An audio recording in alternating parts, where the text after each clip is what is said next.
Emergency fund and insurance. Financial planning ചെയ്യാൻ ഉദ്ദേശിക്കുന്ന ഒരു വ്യക്തിക്ക് ഈ രണ്ട് കോമ്പൗണ്ടിനെ കുറിച്ച് മേ ബി ഒരു കൺഫ്യൂഷൻസ് കാണും. ഇതിൽ ഏതാദ്യം ചൂസ് ചെയ്യണം, അത് രണ്ടും ഒരുമിച്ച് മുന്നോട്ട് കൊണ്ടുപോകണം, ഏതിനായിരിക്കും കുറച്ചുകൂടി ബെനിഫിറ്റ് നമുക്ക് തരാൻ സാധിക്കുക, അല്ലെങ്കിൽ ഏതിന് നമ്മൾ ആദ്യം ഒരു ഇമ്പോർട്ടൻസ് കൊടുക്കണം, ഇങ്ങനെയുള്ള ഒരുപാട് കൺഫ്യൂഷൻസ് അല്ലെങ്കിൽ ചോദ്യങ്ങൾ ആ മനസ്സിൽ കാണും. അപ്പോൾ ഇന്ന് ഞാൻ ഈ ഒരു വീഡിയോയിൽ ആ ഒരു കൺഫ്യൂഷൻസിനെ കുറിച്ചായിരിക്കും സംസാരിക്കാൻ പോകുന്നത്, അല്ലെങ്കിൽ അതിന് മേ ബി നിങ്ങൾക്കൊരു സൊല്യൂഷൻ തരാൻ സാധിക്കും. So hi all, welcome back to our channel where finance makes simpler and practical.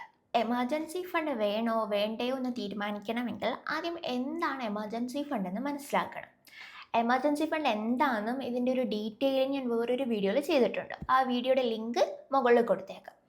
അപ്പോൾ ഇപ്പോൾ ഞാൻ ജസ്റ്റ് എമർജൻസി ഫണ്ട് എന്താണെന്നും നമുക്ക് എപ്പോൾ ഈ ഫണ്ട് യൂസ് ചെയ്യാൻ സാധിക്കും എന്നൊക്കെ ഒരു സമ്മറി എന്നുള്ള രീതിയിൽ പറഞ്ഞുതരാം. എമർജൻസി ഫണ്ട് സിംപ്ലി നിങ്ങൾക്കൊരു അൺഎക്സ്പെക്റ്റഡ് എക്സ്പെൻസ് മീറ്റ് ചെയ്യാൻ, അല്ലെങ്കിൽ ഒരു ഷോർട്ട് ടേം ഗ്യാപ്പിൽ വരുന്ന ഒരു എക്സ്പെൻസ് മീറ്റ് ചെയ്യാൻ വേണ്ടിയാണ് നമ്മൾ യൂഷ്വലി ഈ എമർജൻസി ഫണ്ട് യൂസ് ചെയ്യുക. ഫോർ എക്സാമ്പിൾ, നമുക്കൊക്കെ ഇപ്പോൾ മന്ത്ലി ഓരോരോ എക്സ്പെൻസ് ഉണ്ട്. റെൻറ്റ് കാണും, ഹൗസ് ഹോൾഡ് എക്സ്പെൻസ് കാണും, EMIs കാണും, അല്ലെങ്കിൽ ഇപ്പോൾ മക്കളൊക്കെ സ്കൂളിൽ പഠിക്കും, കോളേജിലൊക്കെ പഠിക്കുകയാണെങ്കിൽ അങ്ങനെയുള്ള ഫീസ് എക്സ്പെൻസ് കാണും. സോ ഇങ്ങനെയുള്ള ഒരുപാട് റെക്കറിങ് ആയിട്ടുള്ള എക്സ്പെൻസ് നമ്മൾ എല്ലാ മാസവും ചെയ്യുന്നുണ്ട്. അപ്പോൾ ഇതൊക്കെ നമ്മൾ ചെയ്യുന്നത് നമുക്ക് കിട്ടുന്ന വരുമാനത്തിൽ നിന്നാണ്. അപ്പോൾ മന്ത്ലി നമുക്കൊരു വരുമാനം കാണും.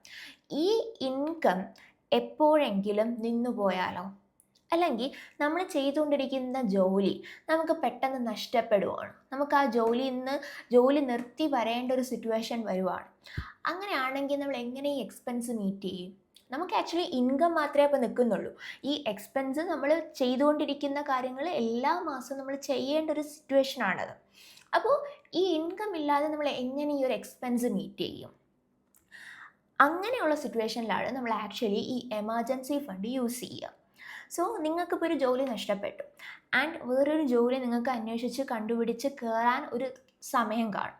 സോ ആ ഒരു ഗ്യാപ്പിൽ നിങ്ങൾക്ക് നിങ്ങളുടെ എക്സ്പെൻസ് മേ ബി ഒരു 2 to 3 months കാണും വേറൊരു ജോലി കിട്ടാനും വേറൊരു ഇൻകം നിങ്ങൾക്ക് വരാനും ഒക്കെ. അപ്പോൾ ഈ ഒരു ഗ്യാപ്പിൽ നിങ്ങളുടെ എക്സ്പെൻസ് വേറെ ഒരു ബേർഡനും ഇല്ലാതെ കവർ ചെയ്ത് പോകാൻ വേണ്ടി യൂസ് ചെയ്യുന്ന ഫണ്ട്സിനെയാണ് നമ്മൾ എമർജൻസി ഫണ്ട് എന്ന് പറയുന്നത്. അല്ലെങ്കിൽ ഇപ്പോൾ ഇത് ഞാനൊരു ജോലി നഷ്ടപ്പെടുന്നൊരു സിറ്റുവേഷൻ പറയുവാണ്. ജോലി നഷ്ടപ്പെട്ടാൽ മാത്രമല്ല, നമുക്ക് അല്ലാതെ ഒരു അൺഎക്സ്പെക്റ്റഡ്, അല്ലെങ്കിൽ നമ്മൾ മന്ത്ലി നമുക്ക് നമ്മൾ ചെയ്തുകൊണ്ടിരിക്കുന്ന എക്സ്പെൻസ് അല്ലാതെ പെട്ടെന്ന് എന്തെങ്കിലും ഒരു രീതിയിൽ നമുക്കൊരു എക്സ്പെൻസ് വന്ന് കയറിയാൽ നമുക്ക് വേറെ ആരോടും ചോദിക്കാതെ ആ ഒരു എക്സ്പെൻസ് മീറ്റ് ചെയ്യാൻ സാധിക്കണം. സോ അങ്ങനെ ചെയ്യണമെങ്കിൽ നമുക്ക് ഈ എമർജൻസി ഫണ്ട് വേണം. Insurance simply protects you from big financial disaster. നിങ്ങൾക്ക് പെട്ടെന്നൊരു മെഡിക്കൽ എമർജൻസി വന്നു ആൻഡ് മെഡിക്കൽ ബിൽ അറൗണ്ട് ഒരു 3 to 5 lakh ഒക്കെ ആയിക്കഴിഞ്ഞാൽ, if you have an insurance നിങ്ങൾക്ക് എമൗണ്ട് ക്ലെയിം ചെയ്യാൻ സാധിക്കും. സോ ഇങ്ങനെയുള്ള വലിയ വലിയ ഫിനാൻഷ്യൽ ബേർഡൻസ്, അല്ലെങ്കിൽ ഒരു ആക്സിഡൻറ്റ് സംഭവിച്ചു ആൻഡ് നിങ്ങൾക്ക് ഹോസ്പിറ്റലൈസ്ഡ് ആയി, അതുപോലെ നിങ്ങളുടെ വീടിന് എന്തെങ്കിലും ഒരു നാച്ചുറൽ ഡിസാസ്റ്റർ കാരണം എന്തെങ്കിലും ഒരു ബുദ്ധിമുട്ട് അല്ലെങ്കിൽ എന്തെങ്കിലും ഒരു ഡാമേജ് വന്നു, ഇങ്ങനെയൊക്കെയുള്ള സാഹചര്യത്തിൽ നിങ്ങൾക്കൊരു ഇൻഷുറൻസ് ഉണ്ടെങ്കിൽ നിങ്ങൾക്ക് ആ എമൗണ്ട് ക്ലെയിം ചെയ്യാൻ സാധിക്കും.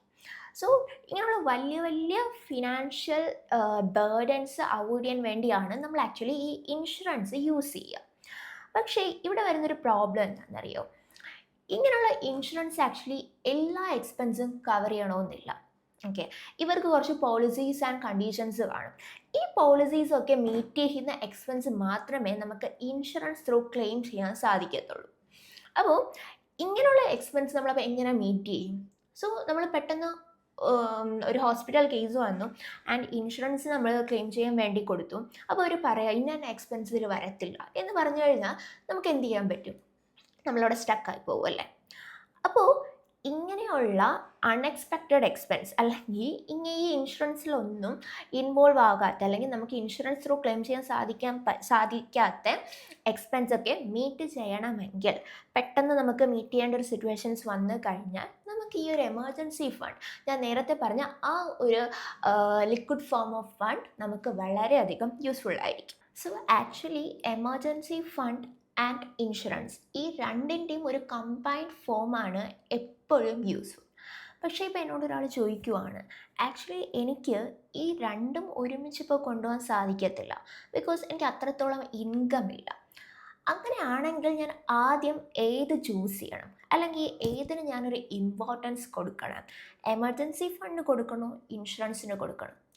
അങ്ങനെയാണെങ്കിൽ ഞാൻ ഒരു സജഷൻ പറയാം, you just go with an emergency fund first. Because emergency fund എന്ന് പറയുന്നത് നിങ്ങൾക്ക് ഈസിലി ക്രിയേറ്റ് ചെയ്യാൻ സാധിക്കും, and it cover almost all emergency situations. Even നിങ്ങൾക്ക് പെട്ടെന്നൊരു മെഡിക്കൽ സിറ്റുവേഷൻ വന്നാൽ പോലും, ഒരു ഹോസ്പിറ്റൽ കേസ് വന്നാൽ പോലും ആ ഒരു ഫണ്ട് ടു സെർട്ടൻ പോയിന്റ് വരെ നിങ്ങൾക്ക് യൂസ് ചെയ്യാൻ സാധിക്കും.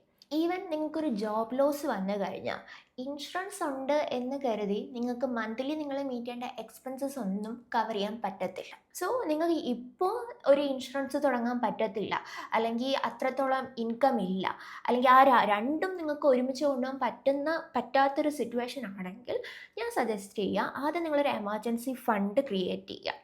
ആൻഡ് പിന്നെ നിങ്ങൾക്ക് നിങ്ങളുടെ ഇൻകം കൂടി നിങ്ങൾക്കൊരു ഇൻഷുറൻസ് ഒക്കെ തുടങ്ങാൻ സാധിക്കുന്ന ഒരു സിറ്റുവേഷൻ ആണെങ്കിൽ of course start an insurance also. Because ഞാൻ ആദ്യം പറഞ്ഞതുപോലെ രണ്ടും ഒരുമിച്ച് കൊണ്ടുപോകുന്നതായിരിക്കും നമുക്കൊരു ഫിനാൻഷ്യൽ സ്ട്രെസ് ഇല്ലാതെ മുന്നോട്ട് പോകാൻ ഏറ്റവും useful and beneficial. So guys, I hope this video is really useful for you. If you like this video, please do share and subscribe our channel. Thank you.